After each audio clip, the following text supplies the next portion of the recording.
Hi, I'm Tim. Welcome to our channel, and thanks for logging on. Today it's a showdown between Golden Galacticos, two of the best from the House of Patek, arguably the same watch, albeit from two different generations of the same distinguished line. On the left, hailing from Meyrin, from 2010 to the present, it's the Patek Philippe 5170G, and on the right, arguably hailing from the Patek Philippe Museum, and that it was modeled after the historical reference 2512, it's the famed reference 5070J, 42mm in yellow gold. Now these two watches, both manual wind, both column wheel, both lateral clutch, represent in their respective eras the best simple chronograph that Patek Philippe knows how to make. Priced and finished appropriately, these are flagship pieces, and both exquisite, rare, and satisfying to wear. But there is a difference in size, wrist presence, and character, as well as considerable disparities in mechanical refinement, and we're going to investigate all of that. We're going to start with a wrist impression of the 5170. Now I should clarify that I have individual on-the-wrist reviews of both of these watches on my Watchbox Reviews channel, the channel you're watching right now, so subscribe and queue up the original videos for in-depth wrist fits and ergonomics, and then come back to this one if you like. But I'm going to tell you that on my 16cm wrist, the watch right here is 39.1 millimeters across the round of the case. It's 11.1 millimeters thick. The watches are practically the same thickness. There's not much disparity there. The watch from lug to lug across my wrist is 47.4 millimeters, and it wears easily. I would say you could wear this watch on a wrist as small as 14 centimeters in circumference. It's certainly the more elegant of the two, even if for practical purposes they wear the same, though their size is different. I'll also mention that the watch features a case that's simple in profile, and I would even go so far as to say a bit more refined than the 5070, which turns all sorts of bezel and dial gymnastics to disguise the fact that its caliber is just a bit undersized for the execution. Here there is no such trouble. You can see the lines are simple but fluid. The case band is defined by the middle case and its junction with the conical bezel and the step of the screw-in case back. You'll also note that the lugs are spare, curved, and elegant. Beautifully integrated. It has a little bit of a chronograph Calatrava look to it. Now the dial features a pulsation scale rather than the multiple concentric scales of the 5070. Again, there's no need to disguise the size of the caliber here. 29 millimeters across. It was designed to fit this case nicely. The case itself a little bit more compact, the dial a bit more compact, but also different in layout. You can see on the 5070 what I mean about the bezel featuring multiple steps and the graduations of the dial, multiple concentric rings to disguise the fact that this caliber is 27 millimeters in a 42 millimeter case, and this caliber is 29 millimeters in a 39 millimeter case. You'll also note the difference in the array of the registers. They're in line on the 5070, whereas they're slightly dropped, the twin registers, below the hands at center. This watch features diamond polished and hand applied yellow gold Arabic numerals, which are somewhat chewed by the oversized chronograph registers. Again, the undersized movement having cascading and ripple effects on the aesthetic of the entire watch, whereas here you get full numerals, albeit in the romantic and historically significant Patek Philippe Breguet style, white gold, diamond polished Breguet Arabic numerals. And again, right here you've got a tachymeter scale, and here you've got a medically inspired pulsation scale. Okay, back to the 5170. You saw some of the aesthetic differences that mark the two registers, one of which is the fact that the sub-registers on the 5170 are more distinctly sunken into the dial. They have a clear separate plane and they move the eye, whereas the registers on the 5070 are barely on a different plane than the dial. The difference, too, also extends to the use of a lancet seconds hand alongside leaf hands, including leaf hands for the sub-registers here, and baton-style hands with a lancet center seconds. You can see in both instances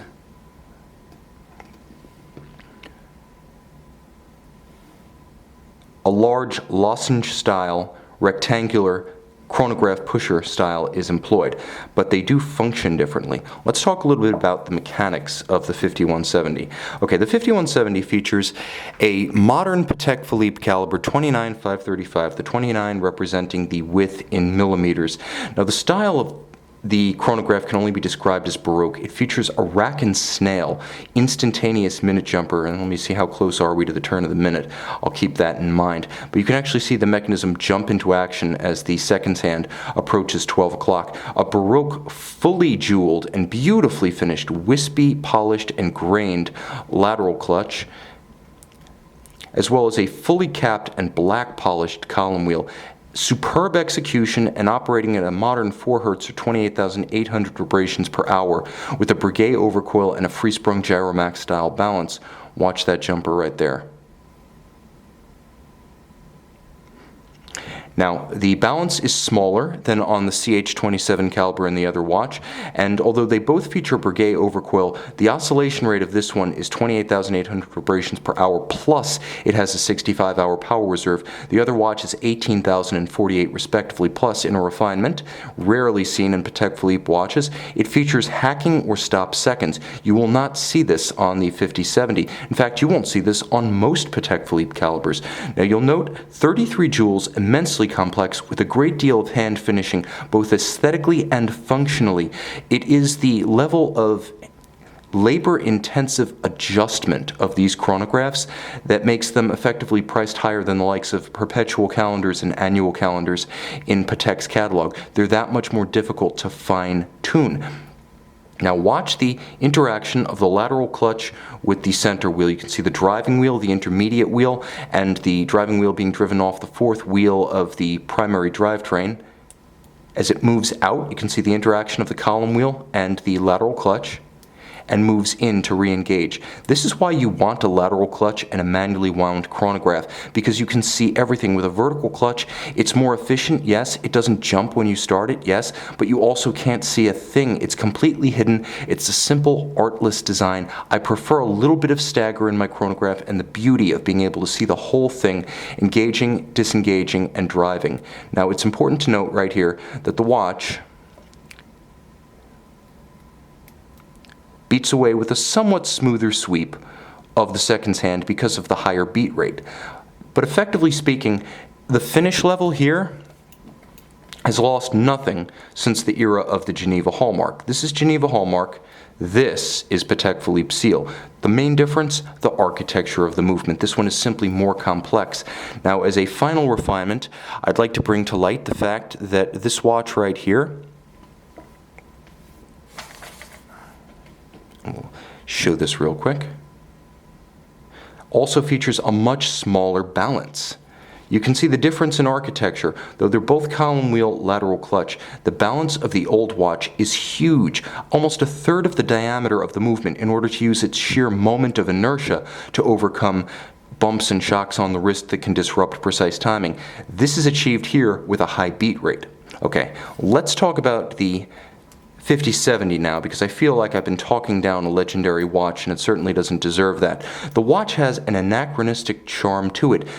It does have the look of the legendary 46mm Patek Philippe reference 2512. It's pulled straight from the Patek Philippe Museum. Everything down to the coloration, the composition of the dial, it's absolutely gorgeous, and it's one of the main reasons this watch is 42mm rather than a smaller size to accommodate a smaller movement. That old 2512 is killer, and aesthetically, in 42mm, this watch manages to recapture much of that. Now let me show you the watch on the wrist real quick, and then we'll talk about the aesthetics of the case and the dial. The watch is larger, although not that much larger. From lug to lug, it's only about 1mm larger than the 5170, so for practical purposes they wear the same. 42mm though across the round of the case, from 9 to 3 on my 16cm wrist, it does have more wrist presence, but part of that is also the dramatic juxtaposition of black dial and yellow gold. Finally, they're effectively the same thickness. The 5170 is 11.1mm thick, and the 5070 is 11.5. It's a wash. You won't be able to tell the difference. Now, I'll also remind you that although the dial is laid out in a fashion that's as compromised as it is beautiful, there's something appealing about that. Every mechanical watch is inherently imperfect. And yes, every timekeeper has variation built in, even atomic clocks, but I mean, there's a sort of dramatic irony about wearing an anachronism that costs more than a more precise modern instrument. Nothing about mechanical watch collecting makes sense, and this watch, with its beauty, seems to appeal directly to that sensibility without a filter. So yeah, the registers are too close together, and the concentric scales of the dial are a little bit comically laid out. I see what they're trying to achieve, but I also fall in love with it. Likewise, the triple step of the bezel leading up to the sapphire gives the watch a strong and masculine character thanks to those sharp individual lines and fluting. While they're definitely there, like the dial calibrations, to disguise the size of the caliber, they are also strong. They're sharp, they're handsome, and the watch features a more sensuous case in profile than the 5170.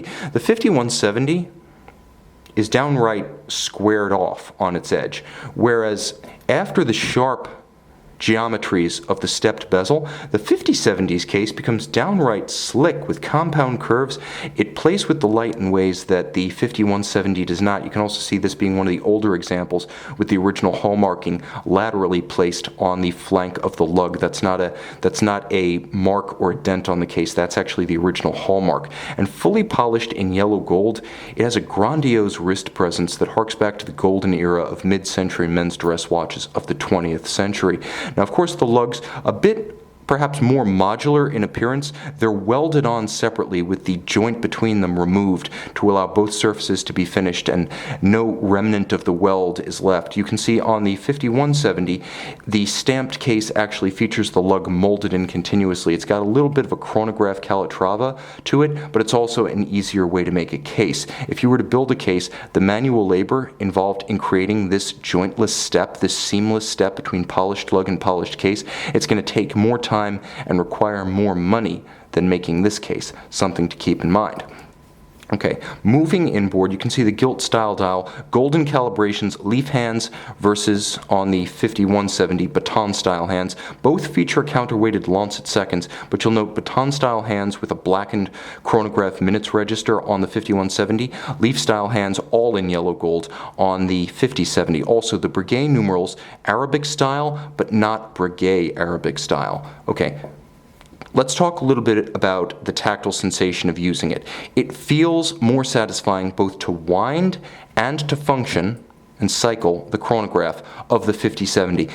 It feels more mechanical. You hear it more distinctly, you feel it more distinctly. The chronograph is sharper. Again, more like the bolt of a rifle, if you want to use that as your gold standard for a chronograph, than the 5170. Also, winding the 5070, the click has more distinct detents. You can hear it, it's audible, and more distinctly, more vocally. The watch makes sounds when you function the chronograph, cycle the chronograph, and wind it, whereas the 5070 in those respects is almost too creamy, a little bit over-refined. Now the movement, true, it backs none of the technical progression of the 5170. It's a completely traditional chronograph, proposed as one would have proposed a chronograph laid out on a drawing board in 1930 or 1940. Now, 48-hour power reserve versus 65 hours. Here we go, CH29535, CH27157 right here. You can see that the new watch uses that high beat little balance wheel versus the slow beat oversized balance wheel. Both of them feature Breguet overcoils. Even the 5170 of this generation has not gone to a silicon hairspring. This example right here featuring overcoil, and this example featuring an overcoil. What's the advantage of that? Well, for positional or gravitationally induced timing deviation, the concentric beating of a centered Breguet overcoil, that is center of gravity towards the center of the coil, can help to resist gravitational effects, timing deviation that is. They both have that. But you'll note that the older watch features a polished cap and a screw for the column wheel, whereas the newer watch features a much smaller screw and a much larger black polished cap. The newer watch also features the rack and snail jumper, which you can see in operation right there, and the older watch features a traditional system with heart cams. Now you'll also note that the older watch, again, doesn't hack. You can pull the crown out, it won't stop. Slower beat rate, 18,000 versus 28.8, and shorter power reserve, 48 versus 65. But it has an enormous balance that's almost 1/3 the entire diameter of the 27mm diameter chronograph caliber. You can see both of them are beautiful, but the older watch has less to it exquisitely finished. The newer watch has a lot more going on. There's no doubt the newer watch has a ton more going on. More pieces, more intricacy, more refinement. But the advantage of the older watch is that the individual pieces are bigger and easy to appreciate under a loupe. So you can easily see the beautiful glowing anglage on the edge of the chronograph drivetrain. You see the lateral clutch moving in and out at center, fully jeweled, just like the lateral clutch on the 5170.